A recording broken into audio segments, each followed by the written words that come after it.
continuamos con la Mishnah 11 del cuarto capítulo, que dice lo siguiente: Rabbi Eliezer ben Yaakov Omer. Rabbi Eliezer ben Yaakov solía decir. ¿Quién es Rabbi Eliezer ben Yaakov? La verdad, no está muy claro con seguridad absoluta si habían dos Rabbi Eliezer ben Yaakov o fue uno que tuvo una vida muy larga, porque Rabbi Eliezer ben Yaakov se lo menciona que estaba en la época del Bet HaMikdash, cuando estaba el segundo templo construido, y también se lo menciona que estaba en la época de la rebelión de Bar Kokhba, que eso fue mucho tiempo después. Entonces es una versión que tuvo una vida muy larga y otra versión que habían dos Rabbi Eliezer ben Yaakov. De todos modos, ¿por qué sabemos que estuvo en la época del Bet HaMikdash? Porque cuando se destruyó, dice el Talmud que le preguntaron a él acerca de testimonios, como que él fue un sobreviviente después de muchos años, acerca de testimonios del Bet HaMikdash, y él comentó, le dijo acerca de tres cosas. Una, de que la puerta de Nicanor hasta ahorita está en Israel, en la ciudad vieja, que son varias entradas, portones. Hay Sha'ar Yafo, el portón de Yafo, Sha'ar Ashpot, etc. Y una de ellas se llama Sha'ar Nicanor, que es por una historia de una persona que se llamó Nicanor, un gran justo, un tzadik, que él fue el que trajo ese portón y en el barco se estaba hundiendo, traía dos, una la aventaron al mar, cuando aventaron la segunda él se aventó con ella, toda una historia, pero se llamó por su nombre Nicanor. Entonces él fue el que dio el testimonio que esa puerta de Nicanor era de cobre, a diferencia de las demás puertas.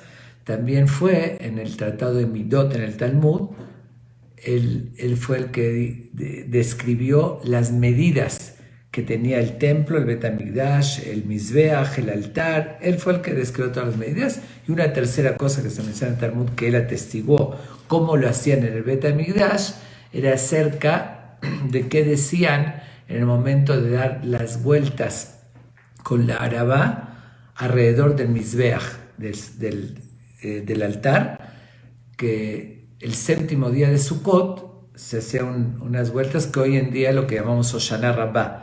Recordando eso, damos las vueltas con el lulav y al final, golpeamos la arabá, que es un ritual que llevamos a cabo hoy, recordando lo que hacían en el Bet HaMikdash. Pero él fue el que atestiguó cómo lo hacían en el Bet HaMikdash. Y por otra parte, se habla también que estuvo en la época de Rabbi Akiva, de la revolución de Bar Kokhba y demás. También dice en el Talmud del Tratado de Gitín, página 67, un concepto sobre él que dice mucho de él. Dice así: Mishnat Rabbi Eliezer ben Yaakov Kav Benaki. La enseñanza, lo que él escribió, lo que él transmitió, fue poquito, pero Naki, quiere decir puro. Escogió sus palabras, quiere decir, no dijo una palabra de más. Todo lo que dijo tuvo un sentido muy profundo. Quiere decir, tal vez no escribió mucho, no transmitió mucho, pero lo que sí, bien selectivo. Quiere decir, tenía esa capacidad de lo que ya transmitía, tenía que ser exacto, perfecto, como que era muy perfeccionista. Kav Ben aquí, así se le dice sobre él. Y cuentan que una vez llegó un ciego a donde él habitaba, un ciego pobre. Entonces llegó a la ciudad, al pueblo donde él estaba. Cuando él vio que era un pobre ciego, ciego y pobre, que necesitaba mucha ayuda, ¿qué hizo? Agarró intencionalmente, fue donde estaba el ciego y se sentó al lado de él. Y toda la gente que veía el ciego, estaba este gran rabino, Rabbi Eliezer ben Yaakov, sentado junto a él.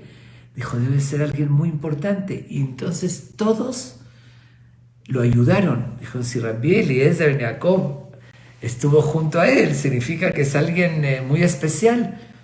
Total, le dieron de comer, lo ayudaron, lo llevaron. Y entonces él muy asombrado, él estaba ciego, él no supo que Rabbi Eliezer ben Yaakov se sentó junto a él.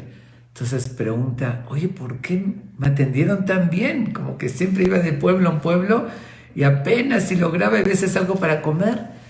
Le dice, ¿cómo? ¿Por qué te atendimos tan bien? Estuvo el gran rabino Rabbi Eliezer ben Yaakov sentado junto a ti, ¿cómo no te vamos a atender así? Cuando él oyó eso, le dio una bendición de todo corazón a ese Ham. Le dijo,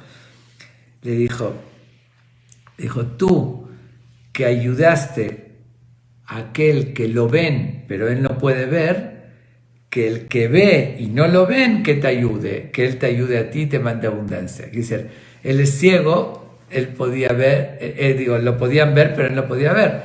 ¿Quién es el que ve y no lo pueden ver? Es Dios. Dios nos ve y no lo podemos ver a él. Dice, así como ayudaste al que no ve pero, y lo pueden ver, que te ayude el que ve y no lo pueden ver. Y efectivamente siempre tuvo mucha ayuda de Dios, y eso lo hizo de corazón, porque de verdad tenía esa característica así de ayudar.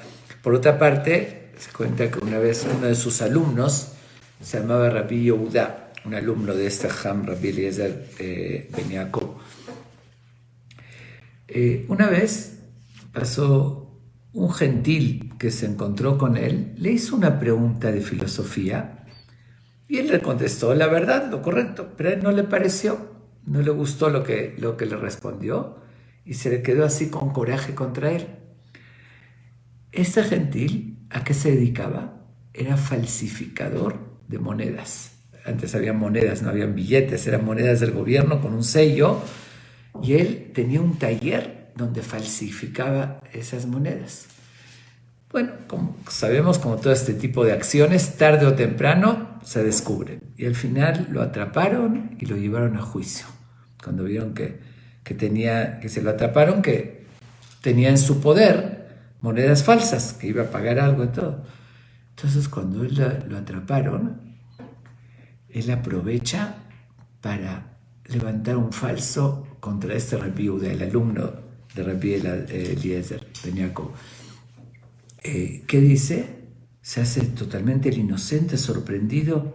Pues no sé, este dinero, estas monedas, me la dio fulano de tal, dijo este Rabbi Yehuda, este Ham, porque me compró una mercancía y me pagó con eso. Yo, ¿de dónde voy a saber que son falsas? ¿De dónde voy a imaginar?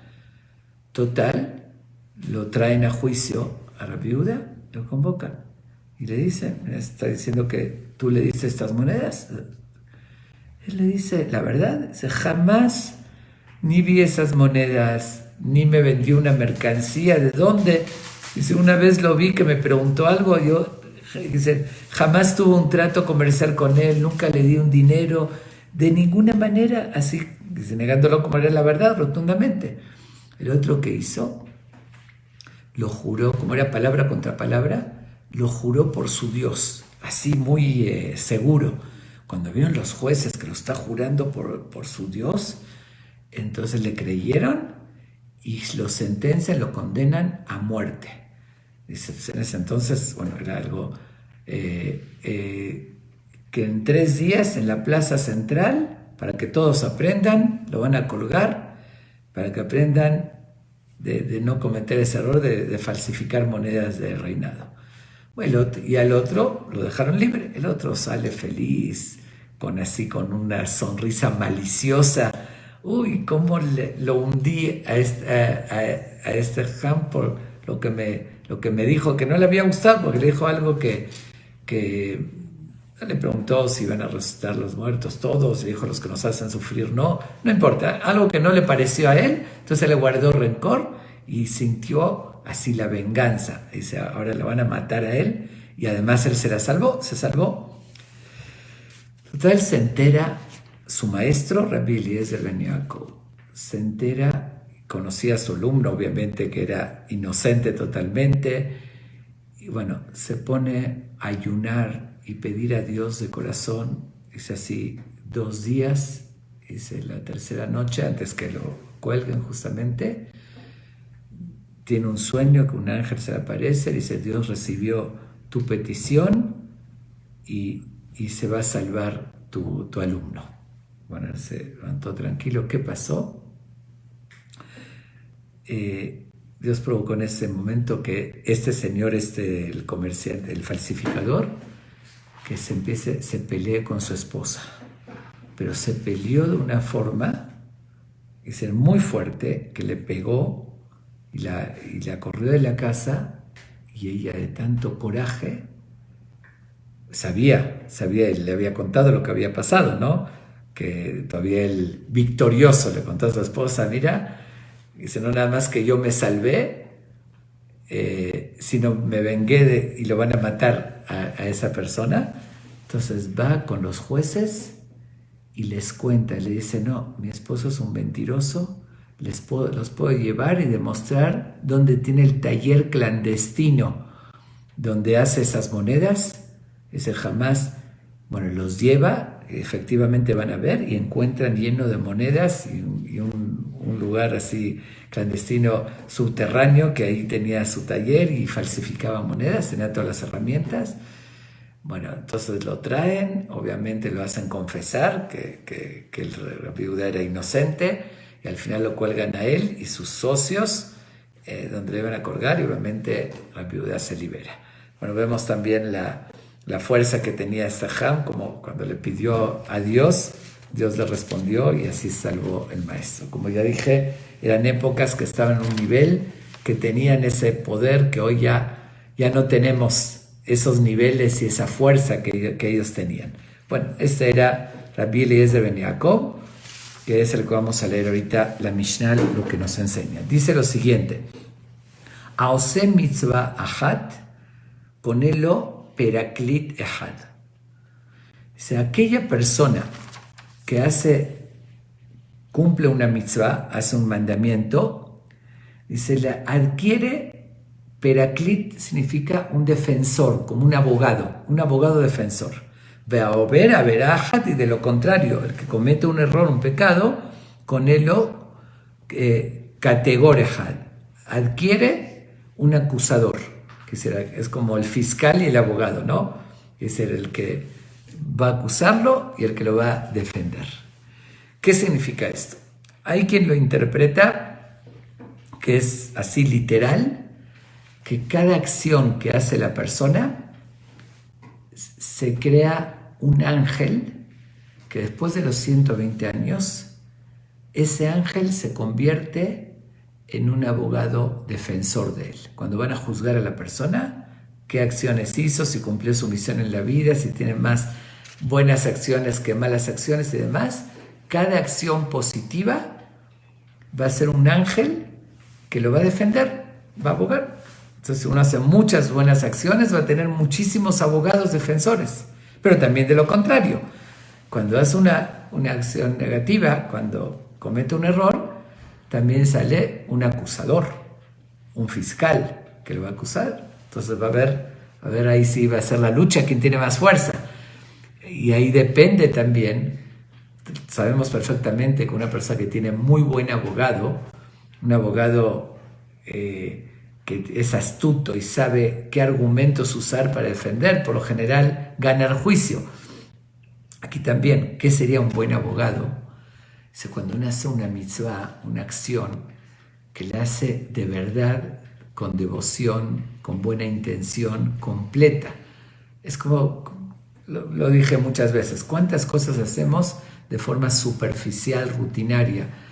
Uno puede, no sé, simplemente la tradición es que llevo este rezo y me pongo el tefilim y llevo el etrog, etcétera, etcétera, pero sin darle el sentido.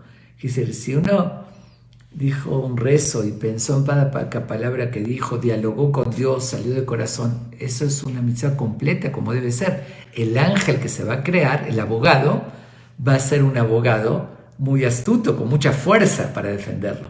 Pero de lo contrario, se hizo la mitzvah media, es como cuerpo sin alma, nada más lo superficial, dijo el texto, sin un sentido, entonces va a ser un abogado muy débil que no lo va a poder defender. Esa es en esa visión. Y lo mismo cuando comete un pecado.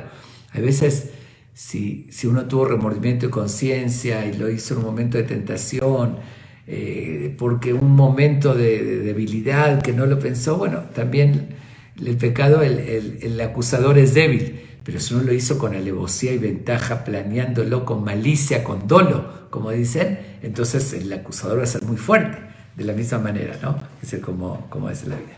Es una explicación. La otra, que no se refiere, la otra explicación dice, no se refiere a crear un ángel, que eso tiene también un fundamento, sino que la misma acción lo va a defender.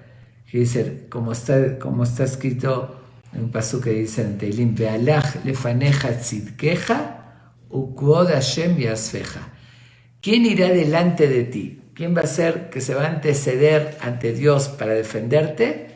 Tzidkeja, tu rectitud. Y dice, el mejor abogado de la persona es su rectitud.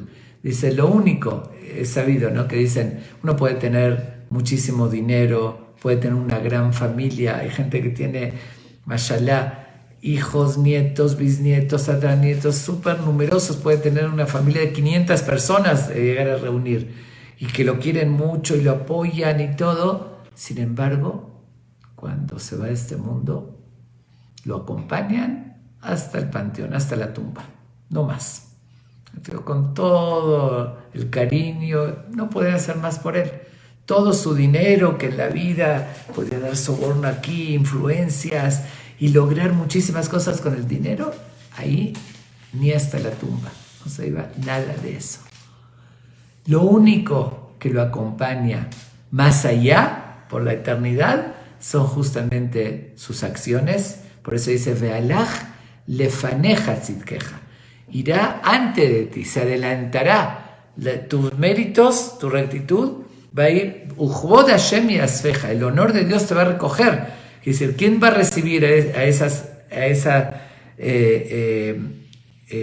buenas acciones, esa persona que tiene renombre por esas buenas acciones? El honor de Dios, porque es lo único que puede abogar por la persona y se adelanta. Todo lo demás, como dije, su dinero, su familia, todos, hasta ahí nomás. En vida te podemos ayudar, pero una vez que acaba la persona, nadie lo va a acompañar. Ok, por eso dice que la misma mitzvah, la misma acción, ese va a ser su abogado. Y de lo contrario, su acusador va a ser el mismo error que cometió, el pecado. Que esos van a ser sus defensores y sus acusadores. Por eso, y hay veces mayoría llega a ser o en calidad o en cantidad, pero por eso uno tiene que esforzarse en hacer una más y una más. Puede ser que un mérito más que hizo incline la báscula, incline la balanza hacia el lado positivo, o por la calidad, por el peso. Entonces por eso cada mitzvah ajat, está adquiriendo un abogado defensor, como dije, o por el ángel mismo o la acción misma que lo va a defender. Entonces vale la pena esforzarse y saber de lo contrario también, que un error puede inclinar la báscula para el otro lado. Ok, sigue diciendo, Teshuvah u'ma'asim tovim kitris bifnei apuranut. Dice, la Teshuvah, por otra parte, uno comete errores igual, dice, sin embargo, la Teshuvah y los Ma'asim Tovim, que dice, después de cometer un error, Dios siempre nos da una oportunidad, que es reflexionar y pedir perdón. Eso es lo que conocemos como la famosa Teshuvah, que son los días que siempre uno lo puede hacer, y principalmente los días más apropiados de Rosh Hashanah a Kippur, que son Aseret Yemei Teshuvah, los 10 días de Teshuvah, que Dios lo recibe más fácil, pero eso es constantemente. Dice, por una parte están buenas acciones o malas acciones. Por otra parte, hay un remedio a eso, que es justamente siempre pedir perdón. La Teshuvah es un regalo que Dios nos da, un regalo increíble. De hecho, siempre lo digo que es algo totalmente irracional y lógico. Es uno de los regalos más ¿cómo decirlo?, más preciosos, es decir, más generosos que Dios nos dio, que es justamente la posibilidad de Teshuvah. Como dije, no es lógico. ¿Por qué no es lógico? Porque es muy conocido el concepto y muy lógico que en la justicia se aplica. Hay acción y hay reacción. Uno hace una acción incorrecta, provoca una reacción, que será aquella persona que robó o que asaltó o que asesinó, pues, la ley indica que tiene que pagar las consecuencias, va a ir preso. Si uno le dice cuando lo están juzgando, alega y dice, sí es cierto que yo robé, que yo estafé, que no pagué impuestos, etc. Pero no me pueden condenar. ¿Cómo que no lo podemos condenar? Dice el juez. Está claramente, hay testigos, está reconociendo que violó la ley. Las consecuencias son cárcel. Y dice, sí, pero yo estoy arrepintiéndome, estoy pidiendo perdón, entonces ya no me pueden condenar. ¿Qué tal un argumento así en un juicio? Yo creo que la reacción del juez va a ser unas carcajadas, se va a reír. ¡Qué buen chiste! Ahorita dices que pides perdón y por eso no te podemos condenar. Eso lo hubieses pensado antes de actuar. Una vez que hiciste la acción y cometiste el delito, tienes que asumir las consecuencias. Aunque pidas perdón, el perdón te va a servir para no volver a hacerlo. Pero de lo que hiciste tienes que pagar por tu error. Yo creo que es lógico y así se aplica en todo el sistema judicial universal. Dice, en todos los países uno tiene una forma menos más, pero todos entienden que hay leyes y si uno violó la ley, tiene que pagar las consecuencias. No hay decir pido perdón, me arrepiento y ya con eso no. En el único concepto que lo tenemos es justamente frente al mayor juez y al rey de los reyes, que es Dios. Dios, como es nuestro Padre y nos quiere, Él no quiere que tengamos consecuencias negativas de nuestras acciones. Por eso nos da esa facilidad, que es la Teshuvah, que es pedir perdón de corazón, obviamente, y hacerlo con sinceridad, y se borra totalmente. Por eso dice que sigue diciendo, y buenas acciones, la Teshuvah, y las buenas acciones, que ahorita voy a explicar a qué se refiere, dice que tris lifne apuranut, son como un escudo frente a los decretos malos. Que dice, cuando hay un suceso negativo, dice, así como un escudo detiene, por decir, en las guerras anteriormente usaban escudo los soldados y detenía las flechas del enemigo. Dice también, las cosas malas que vienen al mundo, uno la puede detener porque decir que uno es perfecto, no tuvo ningún error, eso es imposible. ¿Por qué no dice nada más? Porque después dice Maasim Tovim, buenas acciones. Que diga nada más, las buenas acciones van a detener las cosas malas. No, porque también uno tuvo malas acciones. Entonces no hay la persona perfecta. Entonces hay veces, si vino un decreto negativo en el mundo, pues uno, para que le pase un milagro y se salve, tiene que tener un mérito muy especial. Pero como todos tenemos errores, puede ser, si ya llegó un temblor o ya llegó cualquier otro decreto fuerte, que Dios sabe por qué llegó al mundo, o un coronavirus o cosas de esa índole, entonces uno no tuvo el mérito, puede ser para protegerse. Pero por eso dice, cuando uno hace Teshuvah y se arrepiente de los errores que cometió, eso es como un escudo. El decreto está, pero me protege a mí porque al arrepentirme yo no tengo ningún error. Como dije, seguro que cometí errores, pero tengo esa facilidad, esa llave que Dios me da, que con el pedir perdón y reflexionar, entonces ya no tengo ningún error, ya quedo limpio. Entonces eso es un escudo. Ok. ¿Qué significa? Una es Teshuvah y la otra Maasim Tovim, buenas acciones. ¿Qué significa buenas acciones? Todos entendemos, hacer un favor a alguien, hacer cualquier buena acción. Pero ¿por qué no dice, como dijo al principio, Aose mitzvahat, el que hizo una mitzvah, que es una ordenanza, un precepto divino, un precepto de la Torah de Dios? Aquí también debería decir Teshuvah u mitzvot, la teshuvá, que eso entendemos para corregir lo negativo, y por otra parte, para hacer lo positivo, es hacer mitzvot. ¿Por qué dice ma'asim tovim? Buenas acciones. ¿Por qué no dice mitzvot? Preceptos. La respuesta, podríamos decir dos respuestas a esta pregunta. Una, porque una mitzvah que uno hace, no siempre la hizo, como lo mencioné hace un momento, de la forma más correcta. Como dije, ¿no? Hay veces creamos el ángel cojo o débil porque hice algo a medias. Y muchas veces uno tiene otras intenciones para que me vean, que yo doné, cosas de ese índole. Ok, sí, hizo un donativo o compró algo, pero a veces puede ser en una subasta de como se subastan la petijata de Jal, abrir el Jal o la salida y todo. Ok, no digo que no, uno puede tener la mejor intención porque quiero subir y es muy válido comprar una mitzvah o hasta dar un buen ejemplo.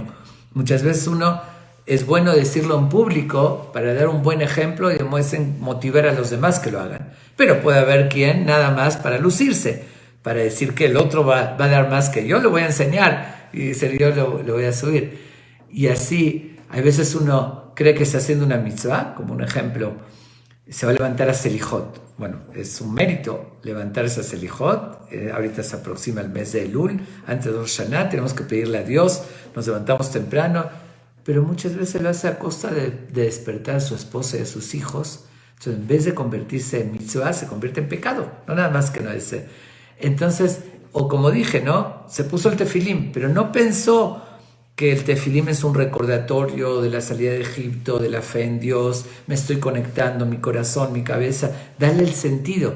Entonces esa mitzvah no lo va a proteger.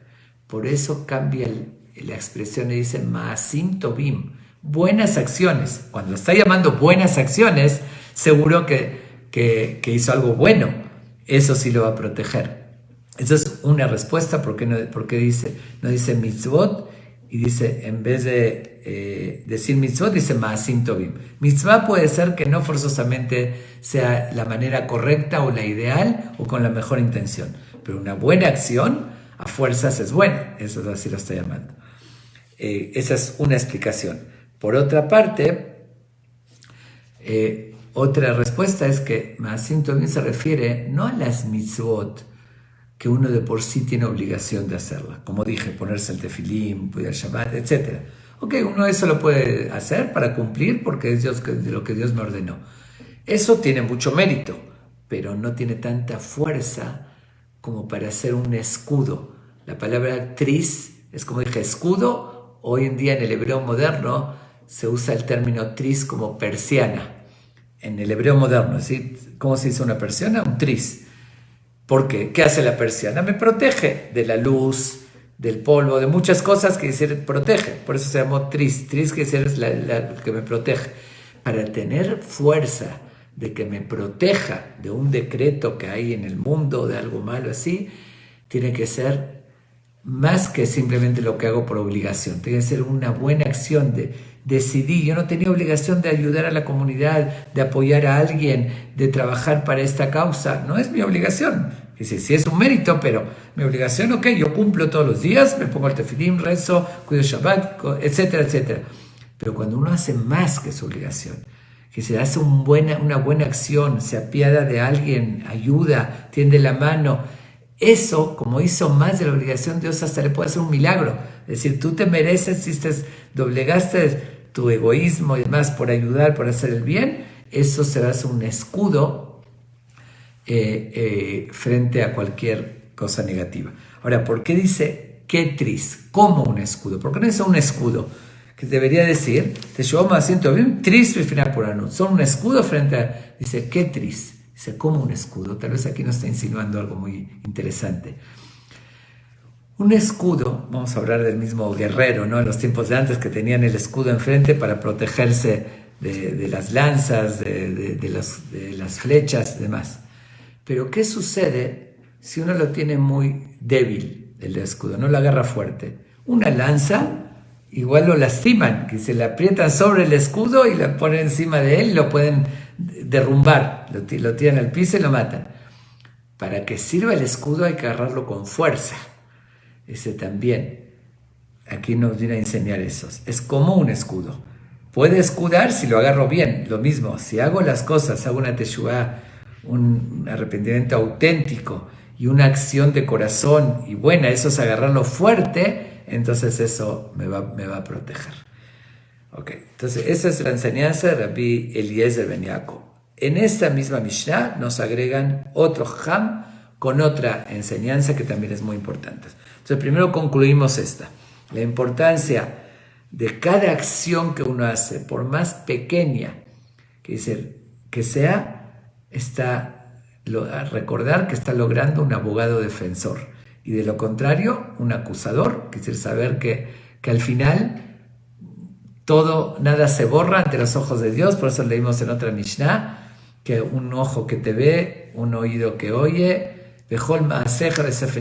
todas tus acciones se escriben, quedan registradas y al final van a ser en tu favor o en tu contra. Te van a defender o te van a acusar tus acciones buenas o tus acciones negativas.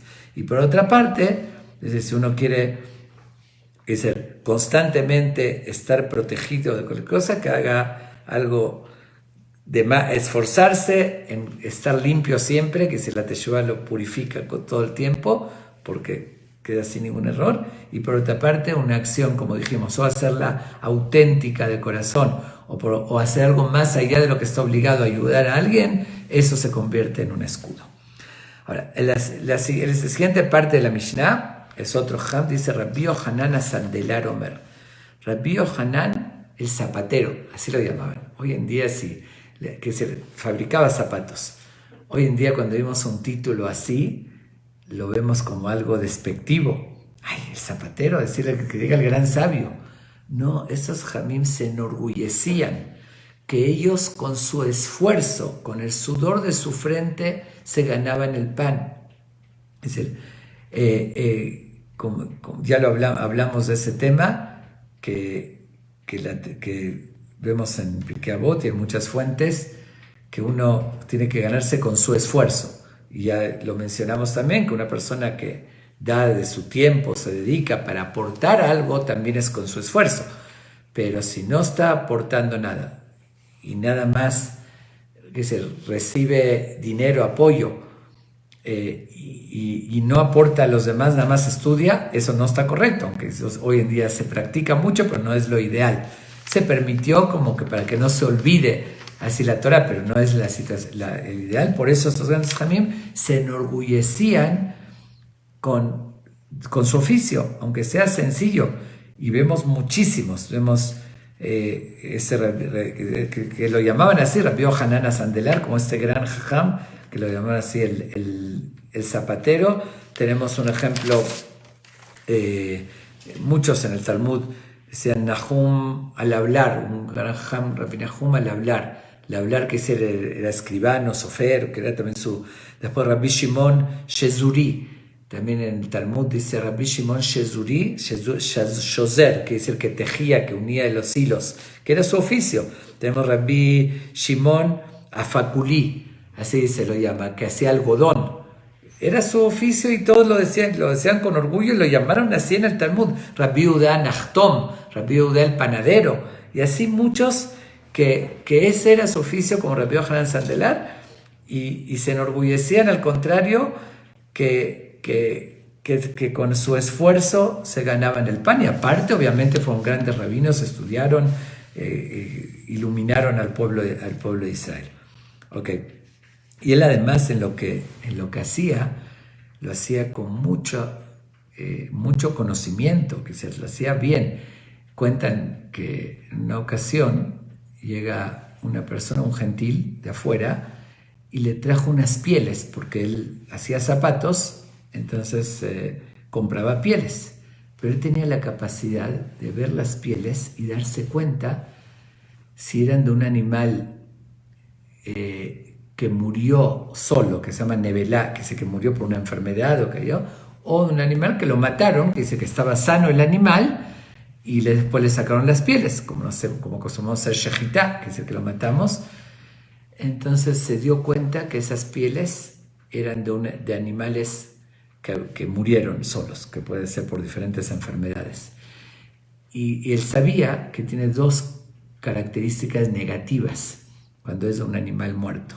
Una, que la piel no es tan resistente, se debilita la piel cuando ya murió solo. Y dos, que a veces incluso ese animal pudo picarle una serpiente y tiene algo de veneno, o puede tener otras enfermedades que el calzar el zapato puede llegar a hacer daño al que lo hacía.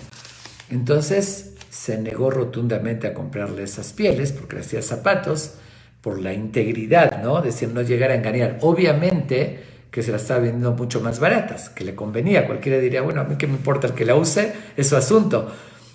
En serio, yo hago el zapato y me salió más barato, voy a ganar más dinero. Pero él era muy íntegro, muy honesto y de ninguna manera. Pero no solamente que no se la compró, avisó en todo el pueblo para advertir que no haya engaños, que nadie compre esas pieles para hacer zapatos, porque va a engañar así a la gente, está vendiendo algo que le puede hacer daño de mala calidad. ¿Ok? Sin embargo, alguien del pueblo, un judío, igual no hizo caso y compró, dijo que se aprovechar, voy a ganar más dinero, está más barato y gano más dinero. Se enteró Rabbi Yohanan Sandelar y va con él y de verdad es enojado y lo regaña muy, muy duro. Bueno, le dice, está bien, ya lo hice, ¿qué puedo hacer? Le dice, bueno, usa esas pieles no para hacer zapatos, para otras cosas, para pieles, cintas o lo que hagas con esa piel, y tienes que anunciar al comprador que esas pieles son de menor calidad, menos resistentes, de animal muerto, y que no se debe vestir, usar, que se use para amarrar, para otras cosas. Ok, le dijo que está bien, pero en la práctica le tentó el dinero y al final hizo zapatos. Y que si no le hizo caso y lo hizo. ¿Qué sucede? Que hizo, él pensó, dijo, me voy a hacer rico, que se compró muchísimos, eran muy baratas las pieles, hizo muchos zapatos, pero de repente un fuego, un incendio y se le quemó todo lo que había comprado. No le hizo caso a Ham, al final llegó con él arrepentido, pero perdón, le dice, es algo grave, podías provocar daño a gente, que se enfermen. Bueno, lo regañó, se arrepintió, pero vemos también la grandeza de ese gran Ham y además el conocimiento. Si se entregaba algo, era zapatero, que si le hacía zapatos, lo hacía con profesionalismo, es decir, con conocimiento de causa, que sabía hasta detectar, darse cuenta qué pieles venían de un lado y qué otras. Vamos a ver qué nos dice este Ham. Dice, Kol kenesia she'i leshem shamayim sofa leitkayem. Vesheena leshem shamayim en sofa leitkayem. Dice así. Dice, toda reunión, junta, organización que lo hacen leshem shamayim. Leshem shamayim significa con buena intención. Se acostumbra a decir en nombre del cielo, que dice con intenciones puras para aportar algo, para hacer un bien, para hacer un mérito, que es el verdadero, no por algún interés, no por política. Se hace de verdad con idealismo para ayudar. Dice, Sofa leitkayem. Al final se va a mantener esa organización, esa reunión y el objetivo de esa reunión. Dice, Vesheena leshem shamayim, y cuando no es con esa buena intención, en Sofa leitkayem, al final no se va a mantener. Ok, vamos a entender qué significa eso. También aquí se puede interpretar de dos maneras. Una, Sofa leitkayem, que significa que Dios va a ayudar, como tuvieron buena intención, los va a ayudar para que logren el objetivo, porque lo hicieron de verdad, con entrega, para hacer un bien, leshem shamayim, por un mérito. Otra explicación es más psicológica. Si de verdad la intención es positiva y si lo hacen no por intereses personales, no por poder, ni por ganar dinero, ni por política, decir yo soy mejor, mi organización es la buena. Entonces, cuando uno lo hace de verdad, con idealismo, se va a entregar a eso y lo va a lograr. Que se va a hacer de verdad algo que va a tener resultado. Pero cuando uno lo hace por los intereses personales, al final, cuando se quitó el interés, o como vemos como Korah, que organizó una reunión contra Moshe, él lo argumentó que era con un ideal, porque de comunismo, ¿no? Defender que todos somos iguales, que están abusando del poder. Pero en verdad era porque él quería poder. ¿Qué pasó? Al final se acabó. Y así pasa con grandes dictadores y demás que dan discursos, pero que es mentira. Se pasa con el comunismo y otras que al final se acabaron porque se descubrió la falsedad. Pero cuando hay una intención auténtica, los que lo organizan lo hacen con ideal, entonces se van a entregar de corazón ante cualquier obstáculo y lo van a lograr. Entonces se puede interpretar esto de dos maneras. O la manera metafísica, que es decir, como tienen buena intención, Dios los va a ayudar, o de la manera natural, que por la misma vocación y la intención positiva lo van a lograr. Y eso es verdad, eso sucede también, las dos cosas son ciertas. Vemos que un ejemplo, una Knesía famosa, que dice Knesía, una reunión grande, cuando el pueblo de Israel recibió la Torá, fue una Knesía, una reunión para un bien, para dar luz al mundo, para superarse, para dar un sentido a la vida. Pasaron muchas cosas, el pueblo de Israel en un tiempo se alejó, regresó, eso, pero al final todavía tenemos más de 3.300 años y se sigue manteniendo. Tenemos también, hablando del mismo término, Knesía que dice reunión.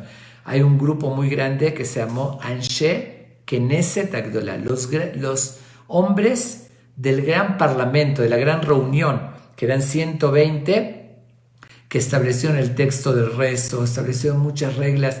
Eso pasó hace más de 2000 años y todavía se mantiene, porque lo hicieron con la mejor intención, no por nada personal, para aportar algo para el pueblo de Israel, y hasta ahorita se mantiene. Y eso lo vemos, y lamentablemente hay veces en esas reuniones que también se disfraza para una buena causa, pero cada uno tiene su interés. Y en verdad, en la misma reunión llegan a estar divididos, porque cada uno quiere poder, cada uno tiene otro interés político, y al final se desbarata todo. Y tenemos que saber que por otra parte, porque la principal prueba que no hay egoísmo y que es con buena intención cuando hay unión. Porque la unión que dice que uno está dejando su interés por el bien general, pero cuando hay desunión, entonces cada uno está buscando su egoísmo. Por eso justamente me recuerda algo que dijo Rabbi Shimon Bar Yochai, que con esto acabo, que dijo, hay un pasuk en la Torah que dice, Vayhi bishurun melech beitasev rashe'am yachad shivtei Israel. Dice, Vayhi bishurun melech. Bishurun se refiere al pueblo de Israel, que va a estar el rey. Beitasev rashe'am yachad shivtei Israel. Cuando se reúnen los dirigentes junto con todas las tribus, que dice, cuando hay unión. Y lo explicó así. Dice, ¿cuándo va a estar el rey Dios sobre el pueblo de Israel? Cuando están unidos. Y lo dijo Mashal Lemad Dardom, dijo Rabbi Shimon Bar Yochai, que ya hablamos de él en la Mishnah. ¿A qué se compara esto? Dice, en el puerto habían 2 barcos amarrados bien al puerto y amarrados entre los 2 barcos, que estaban bien sólidos, que no se movían.